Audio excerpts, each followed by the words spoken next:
Hello and welcome to the 6 months to six figure series of the W Your Freelancing podcast. I'm your host, Zach Swinehart. In this series, you will follow a specific freelancer, in this case, Brad, as we coach them from early stages to earning a six-figure annual income, which breaks down to $8,333 a month.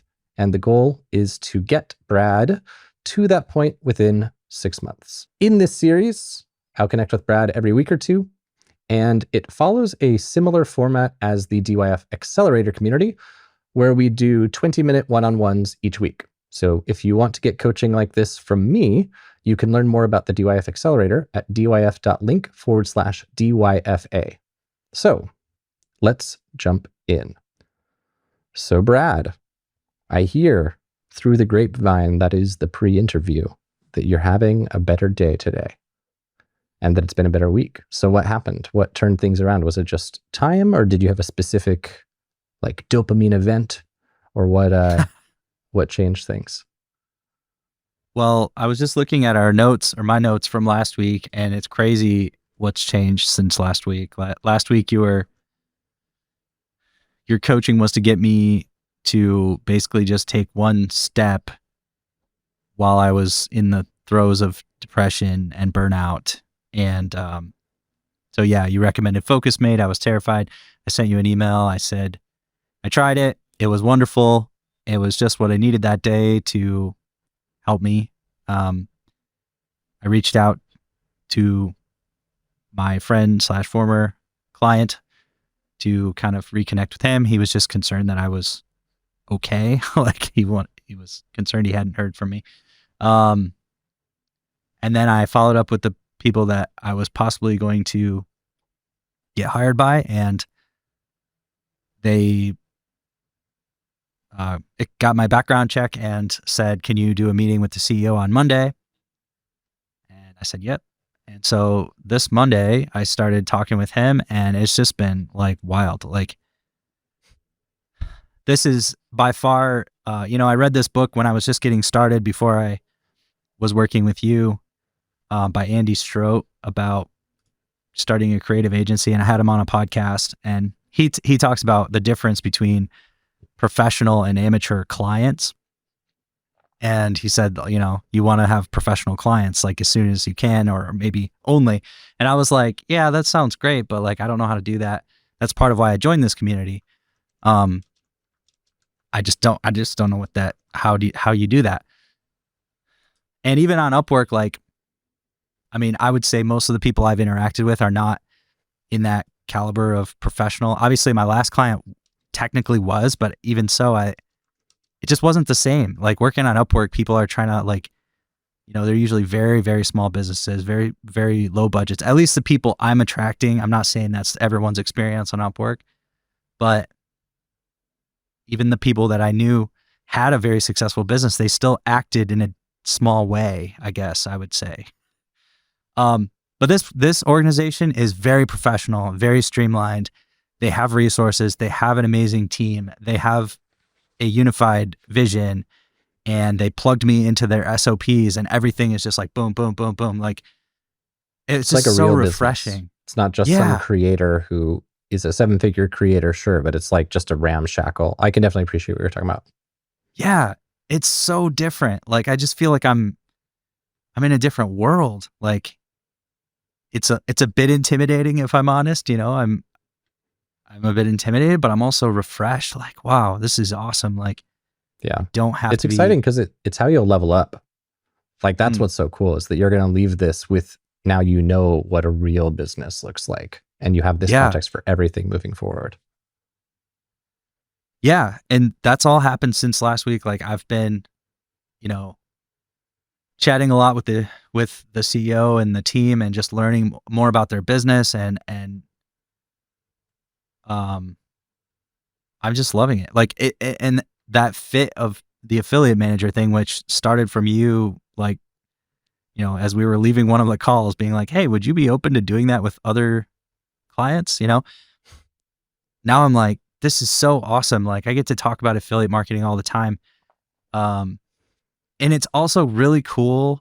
I would say another book I read early on, they said you don't want to be a web designer in a room full of web designers. You want to be the web designer in a room full of marketers or developers or, you know, and I feel like this company is awesome and they're really good at product, but there's not really a marketer around.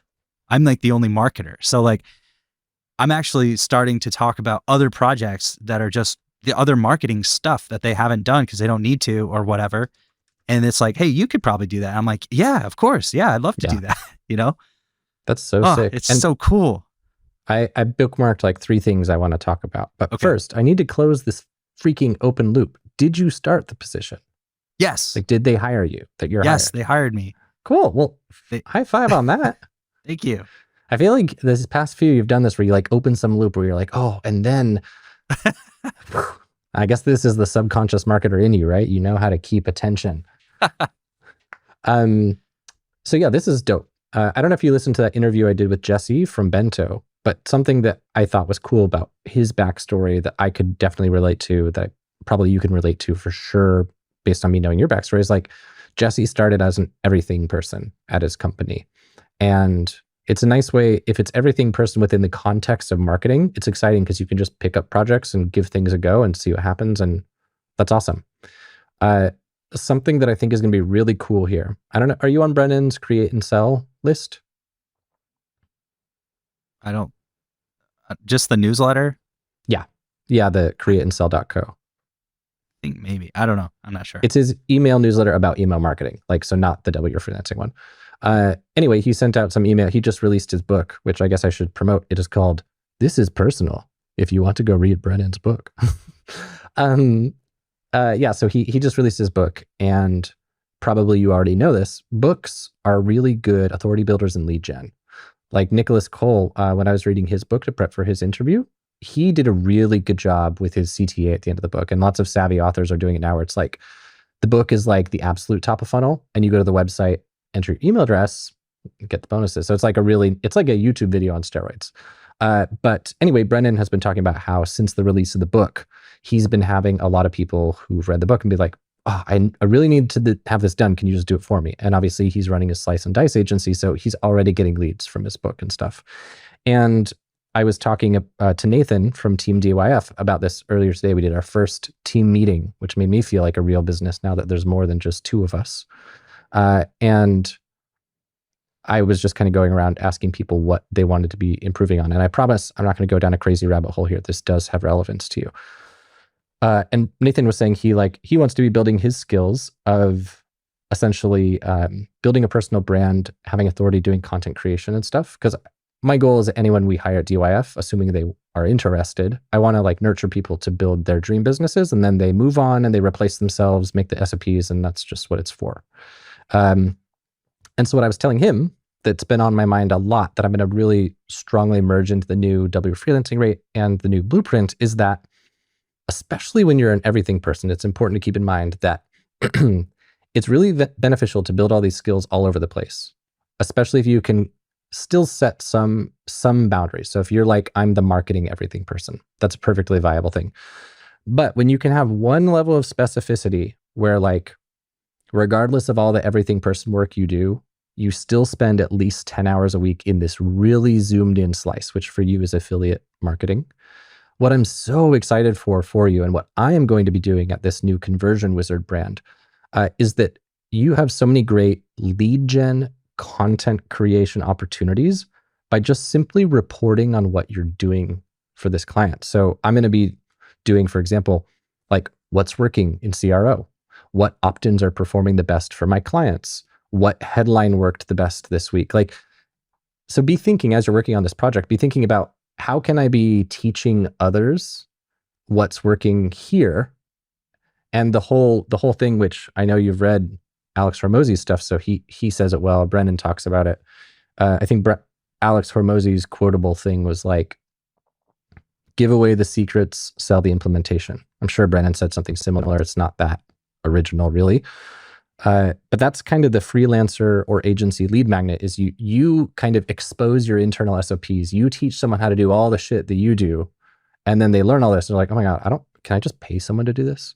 So So yeah, I just want to plant this seed because I think that with the Nomad Brad being what it is, given that you have an affiliate marketing oriented channel, like I'm going to be so excited to see you doing content creation on the reg that is just like, here's what's working. Zach Spuckler, full-time creator guest, he's a Facebook ads guy, and he had a recent solo podcast episode that was like literally called Here's What's Working in Facebook Ads in 2023. I recently released a solo episode on full-time creator that was like, these are the top mistakes I see people making with their opt-ins. And I wrote that episode specifically, I wrote the outline to be basically 6 YouTube videos smushed together sequentially. And so now Mari is going to chop that solo podcast episode into 6 YouTube videos, into 6 like nurturing newsletters and blog posts. So seed planted. I'm sure it will grow because you're a natural content creator, but I would just love to see like just reporting on what's working, reporting on what you're trying, takeaways from experiments. That's gonna be cool. So anyway, that was one thing I wanted to talk about. And that was the other thing. And that was the third thing. All the things on my little list. So yeah, another Air 5 to you. I'm so glad that this is working out and that it seems to be off to a good start. So I want to connect basically on where you think you're at in your grand scheme of things, what you think you need to be focusing on, what's important now, and what you want from today's session, and what you want to talk about. So maybe I'll first ask, like, what do you think, what would you like to leave today with? Let's do the classic question. Well, I wanted to talk to you again about billable hours. That seems to be just something that I feel like it's just hard to understand as like a newbie, and transitioning from Upwork where they have that horrific timer. Like I'm like traumatized from that thing. Like I know it's just watching and it's going to take screenshots and it measures how many mouse movements I make and like how long I'm sitting still. And I've just been like, stressed about the work that I've done with clients the whole time. So I want to understand billable hours in a real professional way. I'd like to have a conversation about that. And despite the 2 weeks of depression and burnout, now that I'm in this role, I see all the opportunity and I'm like, this feels really good. And it feels like this was the plan that I had. It's just taken longer than I wished, but yeah, the reason I joined DYF was because I wanted to find clients outside of Upwork and I wanted to find professional clients. This is what I wanted to get to. It's happened very quickly for you. I've been auditing my own expectations. I was thinking about it the other day. I was like, was it dumb to set 6 months to 6 figures? Should it have been 6 months to 12 figures? Or sorry, 12. That would be dope. 6 months to 12 figures. I'll take that. 12 months to 6 figure. That doesn't have a sexy ring to it. But sometimes people join the community and they like seem to expect that they are going to totally overhaul their entire business and their entire lead flow within like a month. And like shit just takes time, especially with things like lead gen, because sales pipeline and relationship nurturing, like to go from absolutely cold to warm relationship takes like a minimum of 2 weeks, usually. Maybe less if the person's not very busy, I guess. Like if you do a podcast episode the day after you reach out to them or something, but I don't know, this stuff still takes time. And then going from a warm relationship to actually selling stuff takes time. And yeah, I haven't done this style of coaching before. I don't know how long it takes to get 6 months. I was like, yeah, that seems fine. 6 months seems, anything could happen in 6 months, which is a classic like time blindness thing. I'm like, well, I've got 8 hours today. I can fit in the whole world. 8 hours is an unfathomable amount of time. So yeah, from where I'm sitting, I think you've been making amazing progress. And I want to officially like applaud you for not breaking under the shame and pressure last week, because I was scared for a minute there, dude. I was like, fuck, Brad, you gotta respond on Twitter. You you can't do it. But like it's your own decision. And I had to just understand Brad's going to do what he's going to do. And just for you guys listening, like Brad sent me an email. He said he like put off the Focus Mate for like an hour. I think you said like, I'm not allowed to use my computer for anything else. You were like fucking around on your phone or something. I went for a walk. Then, cleaned your house, Yeah. But you did it. And past Zach, like 2009 Zach, had that same call to arms to step up, and he didn't. And as I told you a few episodes ago, like I regret that. I look back on that with like some shame. And I should release that, but so maybe shame's not the right word. Like, I don't feel like I'm a shitty person because of it, but it's just sad to look back and see how avoidable it was. So I just want to say, Brad, go you. Seriously.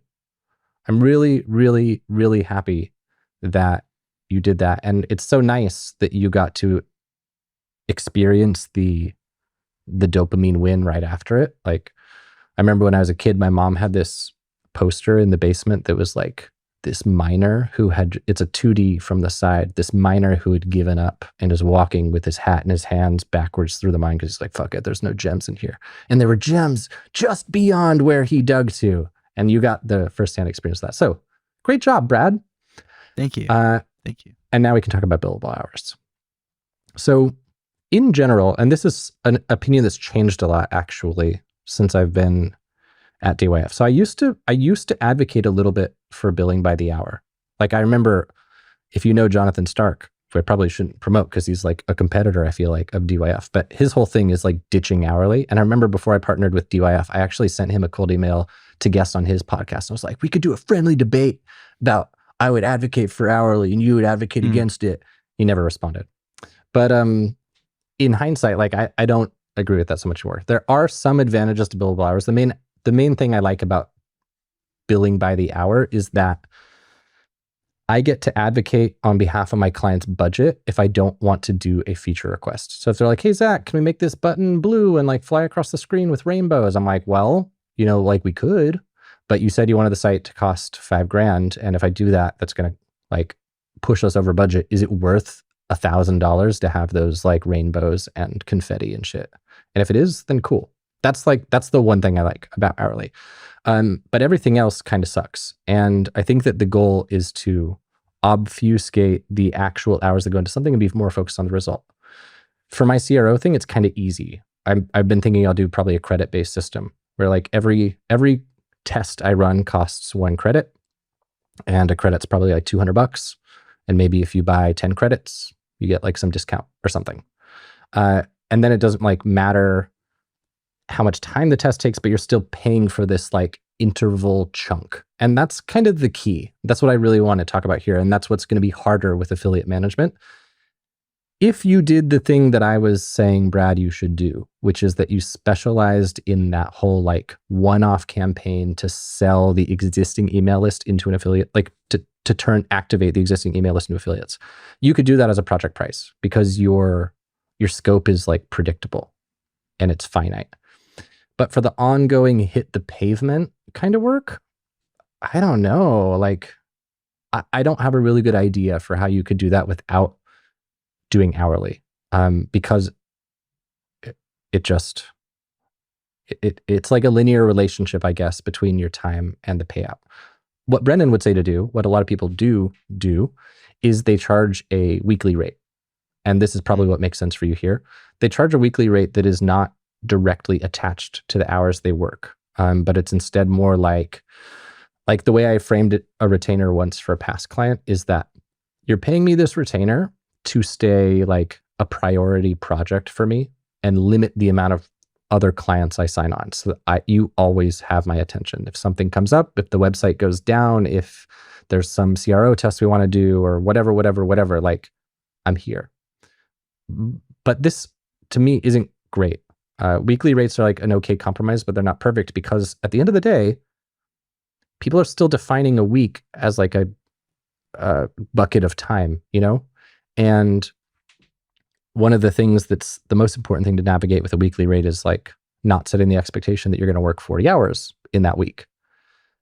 And Brennan would say you shouldn't even be talking about the hours that you would work in a week, and you just need to make it clear that this is not a full-time week. This is just like a week of your time. But the problem with this, where I think it falls short as a model, is it is still tied to time. And if I learned that I was paying someone a weekly rate and I was under the impression that this was to be a priority project, and then I learned later they did like 5 hours a week of work, I don't know, I would just maybe feel a little bit misled or something if the work was something that had a direct hours to payoff relationship. So all this is to say, if the work you're doing cannot be billed on a per chunk basis, hourly kind of makes sense. So if you were to say like, well, you know what the chunk could be is you could charge per person that you outreach to, for example. Like if you're doing one-on-one outreach and that's like your job, you could say, I charge whatever, $50 per person, $100 per person, like whatever your price is. And then that means that if you gain some efficiencies, like let's say you develop some new system that allows you to massively improve the speed at which you can find leads. Like let's say you bought a list from Apollo and you paid for that with your own money. But by buying that list, you save yourself 25 minutes of research.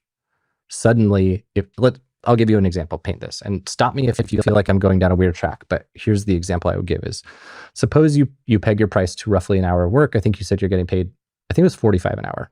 I'm going to say 50 because it's easier math. So suppose you think that in order to find a lead, do your research, customize your outreach email, and send it, you believe it takes you 1 hour for the whole process.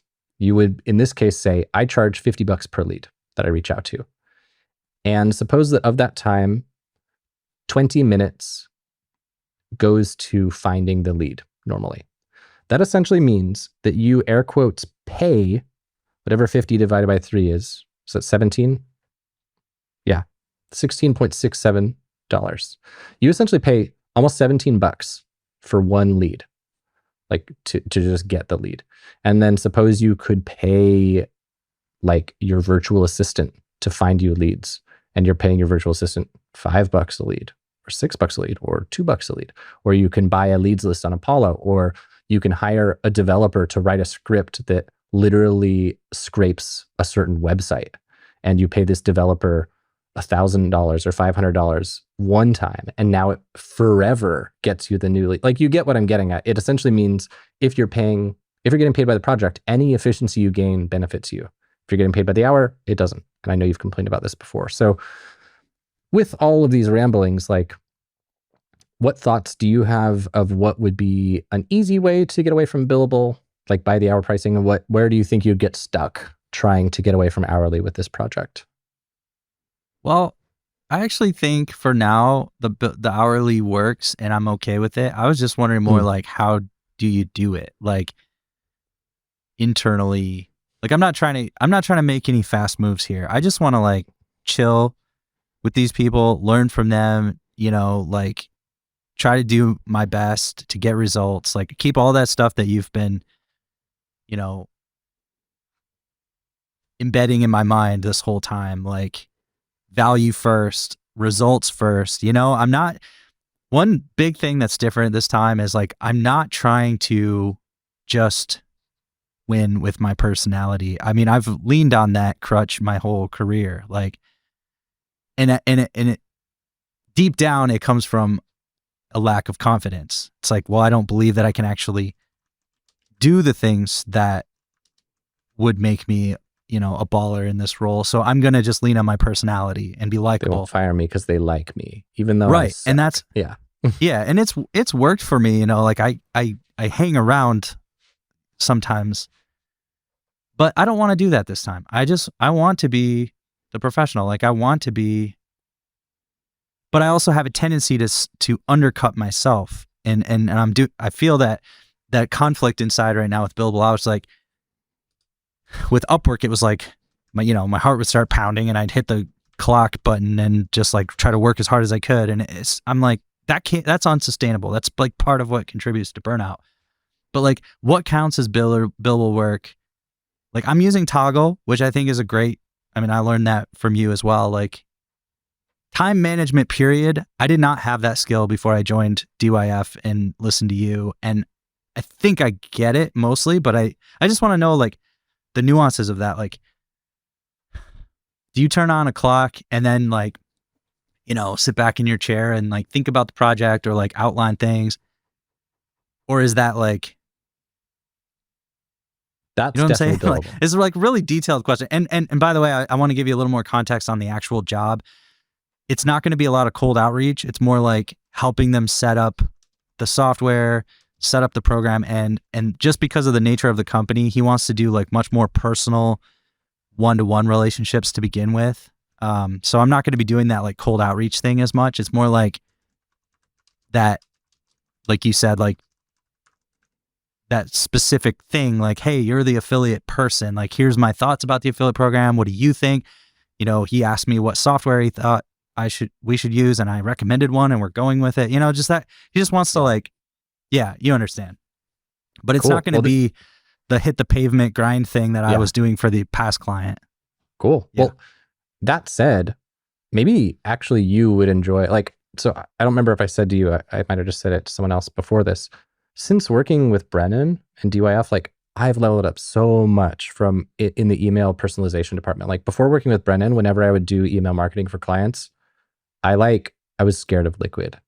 I would just send stupid segmentation, AKA none, or like very minimal. Like maybe we don't promote the course to people who bought it already if Zach remembers. And that was like the limit of it. Whereas Brennan's whole thing is like, back in the day, the charge what you're worth e-course, and I've got to set up right message again to do it. It would ask you at the very beginning, like, are you a developer or a designer or what? And it would, in the emails, customize them very heavily to be based around your identity. And I think if given what you're saying here about this dude's approach, like I could see personalization being a huge win for this stuff. So that might be worth playing with. But to go back to your actual question, I think that the rule of thumb answer is that it's going to vary and that it's dependent on somebody's individual beliefs and preferences. And thus, the best actual prescriptive rule of thumb for you and anyone listening is to have a conversation about it.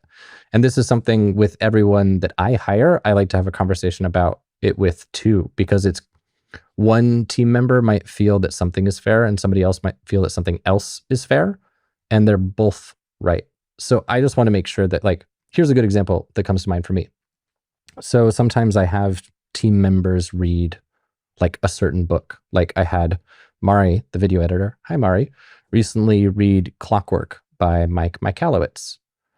Mari is not interested, like she's interested, she likes learning, but she would never be sitting over there reading Clockwork. So I didn't feel really like I could safely ask her to invest this time without paying her for it. So we just agreed on it like a fixed price where I was like, I'll buy you the book, I'll pay you this amount of money, and this is just me assigning to you. But then there are other things where it's like, if she didn't know how to use Premiere, but even then, if I'm training her up on software, that's billable. If she's leveling up, that's billable. She often will level up outside of the job. And this is kind of the thing about being a contractor versus an employee. If you were an employee, like full-time employee, then no one would expect you to ever be leveling up on your own time, or at least they don't have any right to.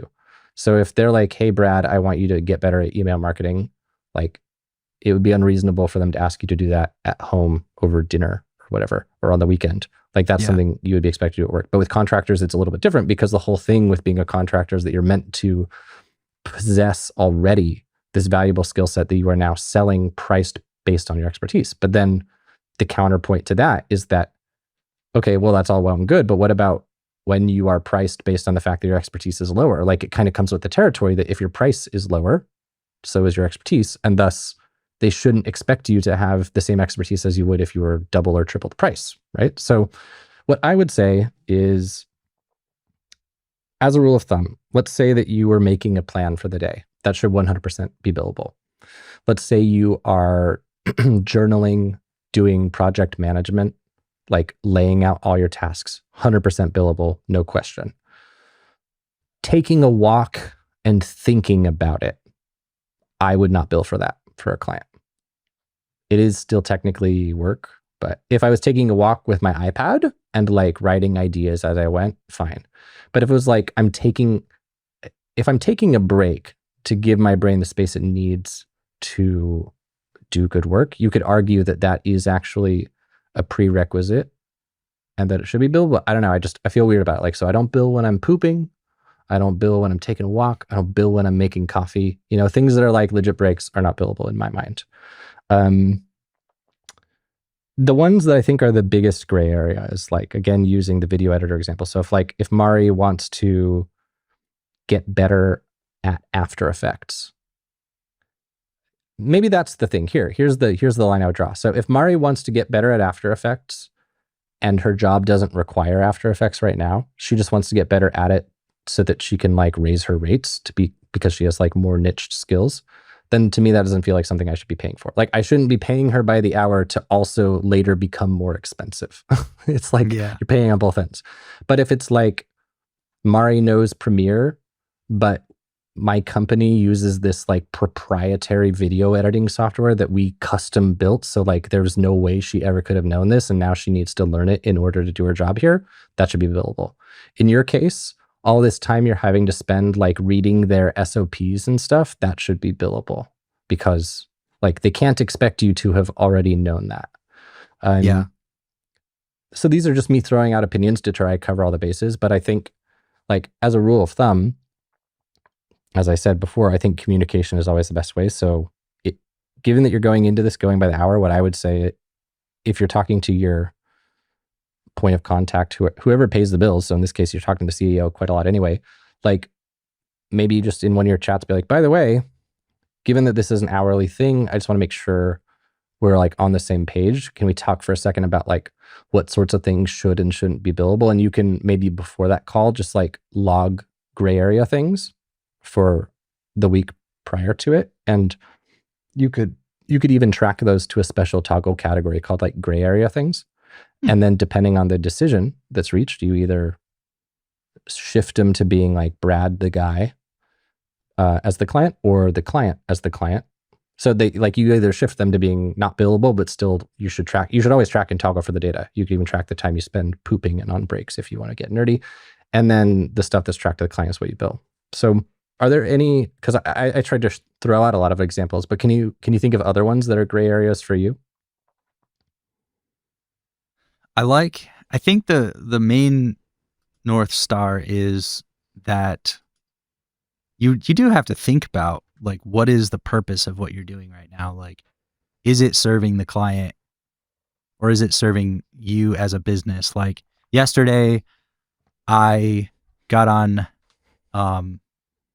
that affiliate manager mastermind group call, and like I learned a ton and I leveled up a lot, and it will benefit my client, but I don't feel like, I mean, he wouldn't have asked me necessarily to do that. It's going to like directly benefit his company a lot, but I don't think I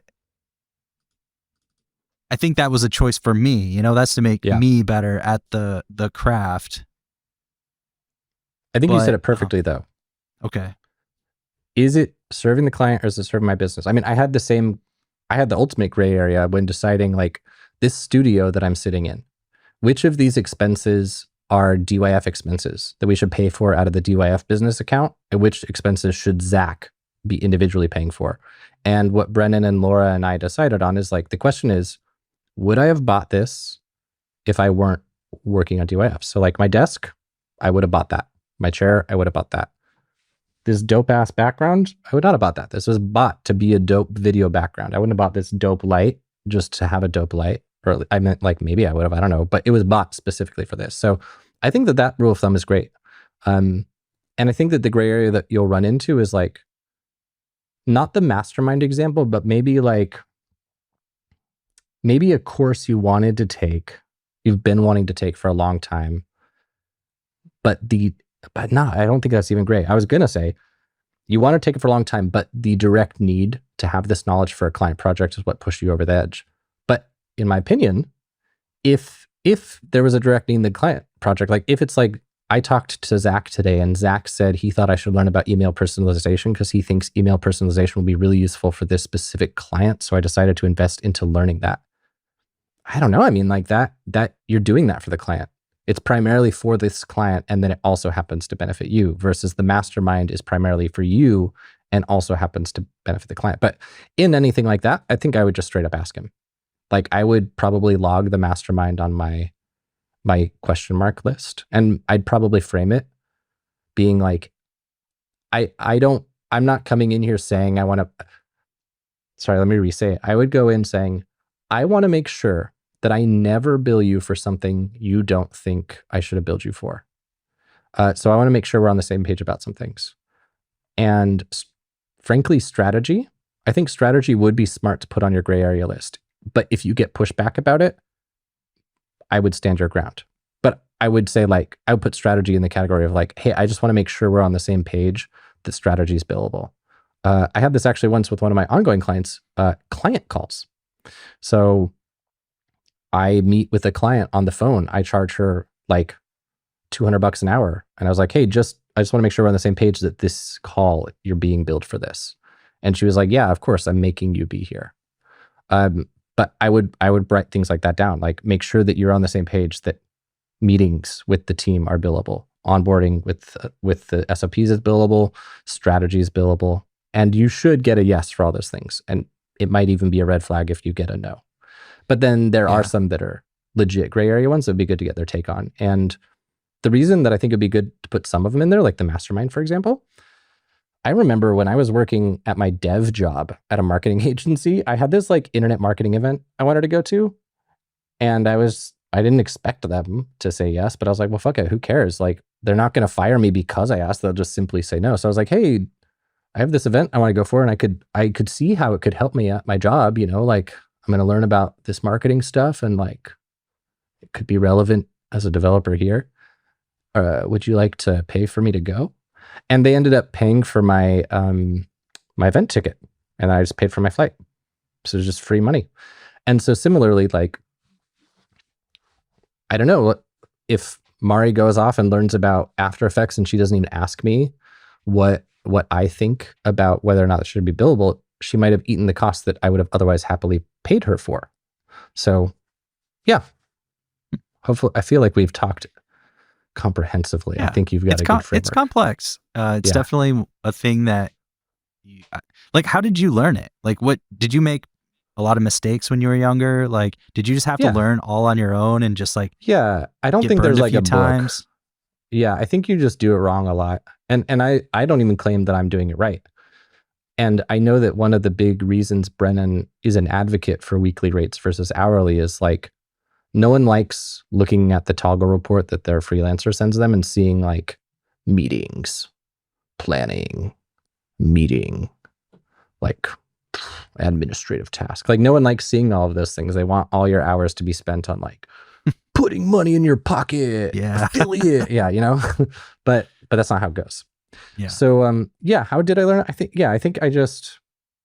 I'm sure I billed somebody for something once and they were disappointed by it and I felt like an asshole. I'm sure that happened like 10 times. And then probably I resented that I didn't bill somebody for something else. I'm like, I stayed up until 3 a.m. learning about this stupid thing I didn't feel like learning about and I didn't even fucking get paid for it. Probably had that happen 10 or 20 times. I think it's just an aggregate of that.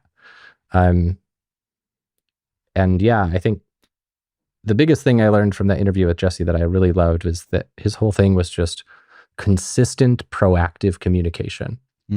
And don't put pressure on yourself to have this be a single conversation. Have it be an ongoing thing. Like if you're ever in doubt about one of these things, bring it up. I think that's the biggest thing is that if you bring these things up proactively, and like Mari, if you're listening to this and you're like, oh man, I should be billing Zach for some stuff, like tell me. By bringing these things up proactively, it's always going to be good as long as you kind of frame it as a reminder that you're doing this because you want to make sure you are not inadvertently doing something that's going to upset your client. If they hear that coming through versus like hearing, ooh, Brad's just trying to squeeze as much out of me. If they pick up the vibe like Brad is just trying to make sure we maintain a strong and mutually respectful relationship, if that's the vibe they get, they're always going to appreciate it. So I think that's probably a big tip too, is like, don't put pressure on yourself to have it all figured out right now. Just keep bringing it up. Maybe not like every week, 3 times a week or something. Yeah. Like you don't want to I don't anticipate a lot of sensitivity to this because they are so professional and they're used to onboarding contractors and everything. And so I guess, maybe with our last segment, similarly, I wanted to ask you about just generally, like, how do you think about, so I assume you've worked with similar organizations where you kind of get plugged into their bigger ecosystem and you do your thing for a while and then you know, or you stick around for years, whatever, but like you plug into theirs, you're a contractor, and everybody else is like, they have, they're employees, right? Like this is their thing. They're going to be working for this company for the next 10 years or whatever. They are expected to be on Slack all day long. Like, how do you think about communication? And how do you like draw lines for yourself, specifically with Slack? Like, I want to be available, but I also don't want to feel stress that, like right now I haven't, I'm doing this. Like that's I guess the other thing, and I know that's a lot to cover in the next 10 minutes or whatever we have, but time management too. Like I still want to have time for stuff that I do for myself and for my business. Like if I want to have a podcast episode or, that mastermind yesterday, but I kind of feel bad because it took up, 2 hours of my time that I could have been spending on some of the things that we've outlined this week that I could be working on. But instead I did this other thing, which is probably going to make them, a lot of money and stuff. But anyways, I'm just feeling like for me, it manifests as guilt. Like I should be available working on their stuff. And I see all the other employees that's their job. So I don't know. It's kind of vague, but that's so I'm very opinionated about the second one. I'm going to share all my strong opinions. Awesome. But which one do you want to go into first before I go Slack on my little communication. rant? Yeah, that sounds like a good idea. So for Slack communication, it depends how you do your relationship, but I 100% believe you should not be available all the time unless you are compensated for it. So that's the thing about being charging by the hour, right? Is that if you go into Slack for 5 minutes, if the expectation is they pay you for those 5 minutes, it's a terrible deal for you because the cost of going into Slack for those 5 minutes is the interruption, the fragmented attention, that sort of thing. So, but I mean, like you're not doing like IT support or something where there are going to be fires to put out. You're doing marketing stuff, so it shouldn't matter. Yeah. My expectation with all of my staff, so like Nathan and Mari both work part-time right now. But they're part-time contractors, but our relationship is more akin to an employee. Like both of them are I consider them very core team members versus like a contractor who's coming in to do a thing for a fixed amount of time and then leaving. Instead, it's like, I want these things to grow into like long-term relationships. And because of that, because our contractor relationship is kind of more leaning on the employee side, what we have is expectations of rough working hours when they're available for me. So they're both part-time, right? So if the target for both of them is around 20-ish hours a week, I think that's what they're both aiming for these days. I have rough timelines. They're not fixed, by the way, but they're rough timelines of when they work each day. So Nathan usually works from 1 to 5 my time. Mari usually works from I don't know what Mari does. I think it's it doesn't matter. She works for a 4-hour period and then she goes and picks up her daughter. So I think it's 2 hours and 2 hours, works in the middle of the night. Mari, you do all sorts of crazy hours. I don't know how you do it. But the point is, I don't expect a response from Mari or Nathan at 9 a.m. I do tag them in Slack, but I try to make it really clear to them, me tagging them is not me saying, I wish you were here right now. It's just me putting this here for when you come. And that if there's ever some urgent fire, Mari knows that if I ever actually need something from her urgently, I'll text her on WhatsApp. But I don't think it's ever even happened. And I say the same, I tell them, I like deep work. I'm not in Slack. If you need me urgently, text me on WhatsApp, because otherwise I'm not going to see it.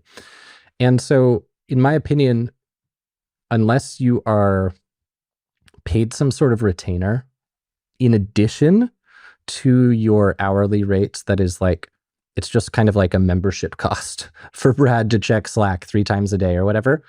In my mind, doing something like what I do with Brad and Mari would be smart, where it's you set your hours that you work for these guys.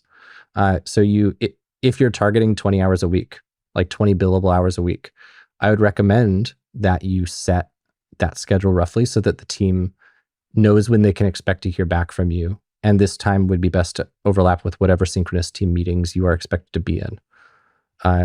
For me, I really like the afternoons because I like doing deep work first thing in the morning. I don't like being on Slack in the morning. So I really like that everyone on my team is like 1 to 5 versus me having to get up at 9 and talk to people.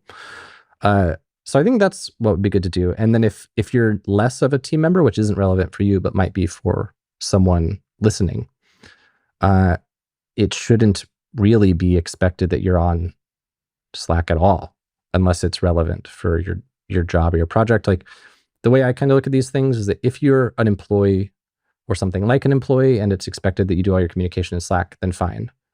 Be in Slack when you're working.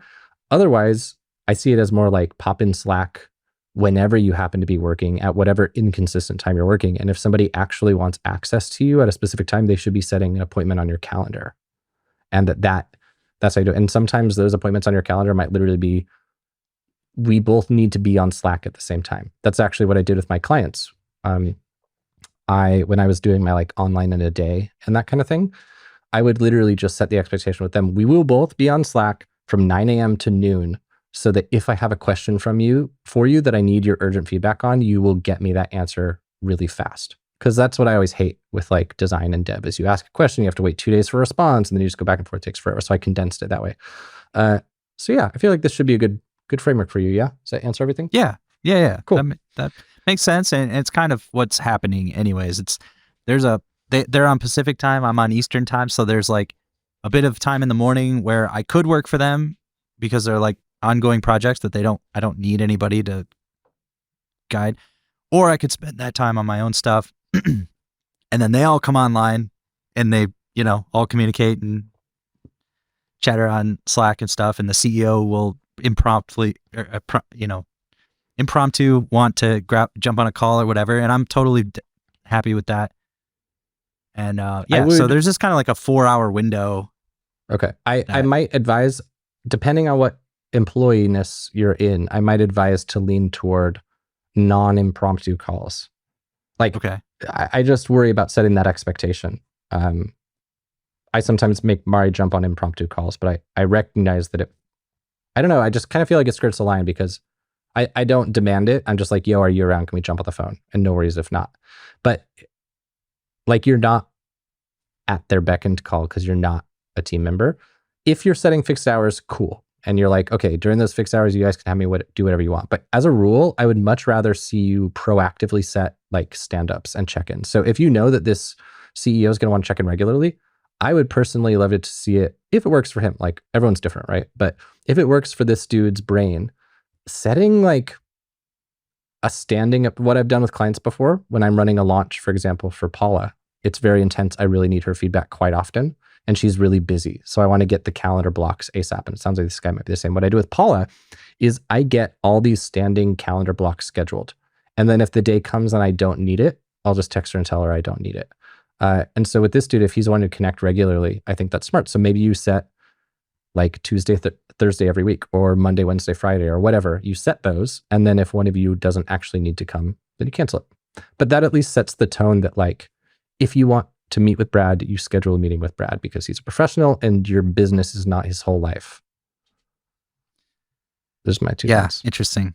I'll be thinking but about go with that. your gut. Like, I don't think it's wrong if you do impromptu, if you like it. But if you start to feel like it's an expectation you're taking advantage of, that's where I think it's really important.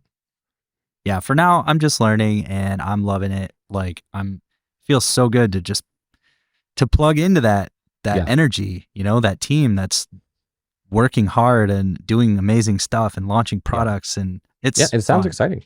Yeah. And it's only ever an overstep on their part if they were mad that you were not on Slack when they just decided out of their ass that they wanted to talk with you. Like, that's when it's the overstep. If they are mad because you said you'd be on Slack from 1 to 5 and you weren't, then cool, they deserve to be mad. But if it's like the stockbroker thing where it's like, why didn't you answer my phone call at 10 p.m.? It's not your job. Or one of my clients from Upwork. Really? Wow. He'd just be like, you there? At like whatever random time. Like, guess not. It's just like, oh, someday I want to tell you all about that, but not on the call because I'm a professional. There you go.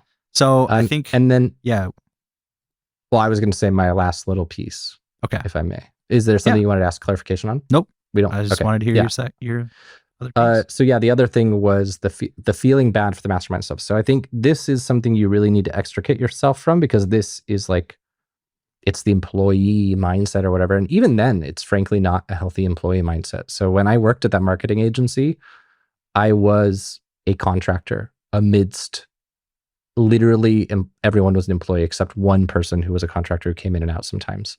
But the expectation, like within the company culture, because everyone was employees, was for me to behave similarly. And I, I was unwilling to, because I had a business to run. This job is not my life. This job is just a thing to do because I was like broke as fuck and I needed the money, and I didn't have the motivation to run my crappy business because I didn't like the business, didn't like the clients. This was like back before I re-architected my business. If you go to my timeline on the DIYF site, you can see it as an early blip.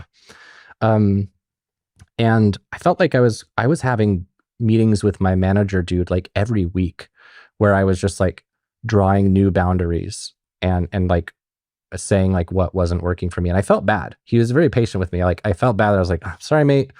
I know we just had a meeting a week ago where I told you my new edict of what I require in order to be a satisfied worker. But like, my girlfriend is an employee at her business, and she often feels like she's fighting against this tide because she is the proactive one who's setting the terms. And most people just go along with the norms.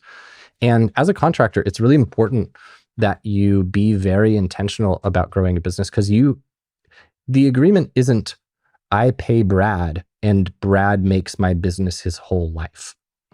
That's not the agreement. The agreement is I pay Brad. Brad does some shit for me that makes me more money than I pay Brad. I don't have to pay any health insurance for Brad. I don't have to have any skin in the game. This is only transactional. If I decide one day I don't like Brad, I can say goodbye with literally no notice and have no penalty. The trade-off for this like flexibility is that Brad has other clients. Brad has a life. I feel like we're talking about like friends with benefits, you know? Like if you get into a friends with benefits thing, like you can't be mad that someone is seeing other people. Like that's what you signed up for. And in all the movies, everyone gets so mad. It's like, mate, you shouldn't have, you know, been a friend with benefit if you weren't going to be happy with it.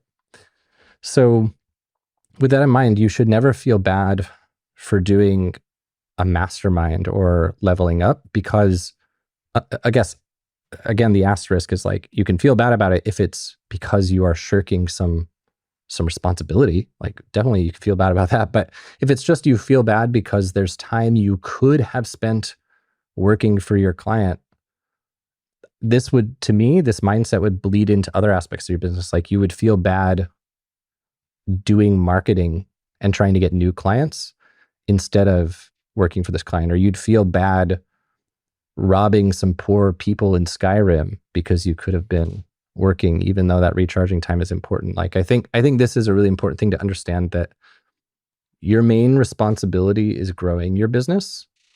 Well, I don't know. I think it's tied for number one responsibility. Like you always have to do work for your clients that's really good. In my opinion, it would be a mistake to prioritize client work under growing your business, because it would suck. Like if push comes to shove and you decided, well, fuck you, client, I decided I had to write a blog post today, so I didn't launch your website. Like that would suck. Right. That's not going to be a good reputation. But they should both be really high priorities. And it's kind of the expectation that even if you are a contractor working full-time for one client, the expectation is that the definition of full-time is not 40 hours a week. The definition of full-time is, like, suppose you do the Nicholas Cole strat of maximum 80% capacity. The definition of full-time would always be the amount of hours it requires to run your business minus the amount of hours it takes to work on your business minus the amount of hours it takes to like answer your emails and stuff equals this client. So it's like smaller circles within the big circle of all the time you put in. So that was my little soapbox rant I mentioned. When you notice yourself feeling bad for like going to the mastermind, what's the specific type of bad feeling? Oh, it's felt like this every job I've ever had. I think it is the employee mindset where I just feel like I'm going to disappoint their expectations. Their expectation is that I'm going to be like working busy bee for their company and making them lots of money all the time. And yeah.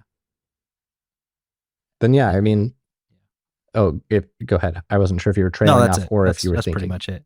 Just like they're going to be disappointed that I wasn't working on that afternoon or that block of time. Like, oh, I thought you were going to be working, which there's no thing that I've agreed to do that I wasn't doing at that time. I would say the times to feel bad are these two times. Number one, if you're billing them for work and you're actually playing Skyrim, you can feel bad in that instance. Yeah. Time number two is if you have a deadline, you know this thing needs to be out by Monday, and it's Wednesday, and instead of working on it today and tomorrow, you like decided to take 2 days off, and now it's Friday and it has to be done by the end of the day, and there's no way to get it done by the end of the day. And so then Monday comes and you didn't hit the deadline because you didn't manage your time well. In that case, I think you could feel bad. But if it's like, I decided that I wanted to take Friday off, there are no deadlines, nothing bad will happen, I'm not billing them for this time that I'm taking the day off, you don't have to feel bad at all. I think that's fine. Yeah. Awesome. Well, thank you for talking me through that. I really think this like holistic, I need to understand this deeply so that I can keep working on that mindset. Yeah. Yeah, I think that you never escape it. Like Brian Johnson from Heroic says, you're never exonerated from like personal development and stuff. And I think that's the case here. Like I have this with DYF. Like I wouldn't say I feel bad, but I often feel like I shouldn't be taking time off for leisure, and that I should be spending that time instead on the business. And I think most business owners struggle with this, and most business owners feel like their own self-care, when it's not critical, takes a backseat over like tasks that need to be done. Like it feels like indulgent to just say, I just don't want to fucking work today because I don't want to. I don't have a good reason, I'm not depressed, I'm not burnt out. I just don't want to work. It doesn't feel like you're allowed to say that. But should be. Again, this is with the big asterisk, as long as a deadline doesn't get missed, as long as a client like doesn't have something, like as long as you didn't shirk your commitments. Like there's this, so I used to often, I've been on a lot of tangents today. Sorry, I don't know what's doing it, but I'm going to give you one more. Often before doing DYF and stuff, when I was just doing my freelance business and I was bored because I was understimulated, that's when I was doing a lot of music production and also a lot of Rocket League and PUBG, but mostly music production. Music production was like my middle ground, like how you create your videos about like Brain FM. Like you go do those as like your creative fun work. That's what music production was for me. Like it felt more important than PUBG, but not quite as hard as work.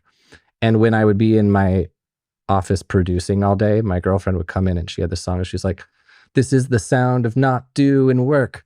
This is the sound of skipping all of my commitments. And that was just the song she was singing while I was playing my music. And so I feel like that's the difference, is if it's like, I'm doing this because I'm avoiding all this work and I'm stressed about it, then that's not great. But if it's like, it's a beautiful day outside, none of this shit matters. None of this shit actually needs to be done. Let's just enjoy our fucking lives because we're all going to be dead so soon. And all of this is stupid and unimportant. Then why not? And on that note, Brad, I hope you have a fantastic week. What do you have as your goals for this next week?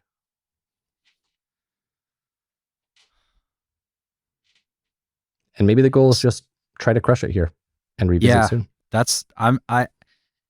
Financially, I should be like doing Uber, but I am not, because I just want to do a great job for this client. Like that's my full focus. I just want like everything, I want to be available to learn. I want to sleep well. I want to go to bed. I'm just kind of ignoring things. But they hired you, right? Cliffs. Yeah. So like you're getting paid. So why would you do Uber over next something week that's paying you $45 an hour? Oh, because Because things you need are it right now. very bad, Zach. Okay. So, But that's can okay. you like float on a credit card for a week, or are the credit cards Um, maxed? Okay. We'll just- All right. Well, then maybe you should be doing. I'll let you sort your financial Yeah. dumpster fire, but that makes Yeah. sense. But focusing on crushing it and also not having your like computer repossessed. Those can be your simultaneous I'm fine. priorities. I'm living at my parents' house right now, so everything, all of my basics are taken care of, and yeah. So not You can raid advised. the pantry for like ramen noodles and ketchup or something. Yeah. No, I'll be fine, but I just had to prioritize. Like, I think it would be foolish for me to spend those extra few hours driving around, getting tired, and then not be able to, bring my full attention and my energy to this Totally. stuff. So Yeah, I think that's the right call. I think if you can do that without getting sunk financially, like at the end of the day, you are getting paid more per hour to work for this client than for Uber. So yeah, every hour you work for Uber, you lose like $25 or whatever it comes out to. Cool. All right. Well then, yeah, seems like a good focus for the week. Then I guess on that note, if you enjoyed this, dearest listener, and you're listening on the podcast version, the audio version, please leave a good review, like a 5-star maybe. If I'm not overstepping, you could do 4-star or 3, I guess. You could do whatever star you think it's worth, and a comment would be nice. If you're on YouTube, it would be so great if you liked and subscribed, because then you would get the next episodes. And if you want to check out the DYF Accelerator for coaching from me, you will get office hours every week, which is a 20-minute live video one-on-one, and you'll get access to the big ol' repository of all the past things. You can learn about that at dyf.link/DYFA. And if you want to learn about Brad's business, he is everywhere on the internet at the Nomad Brad. So thanks for being here, and see you next week.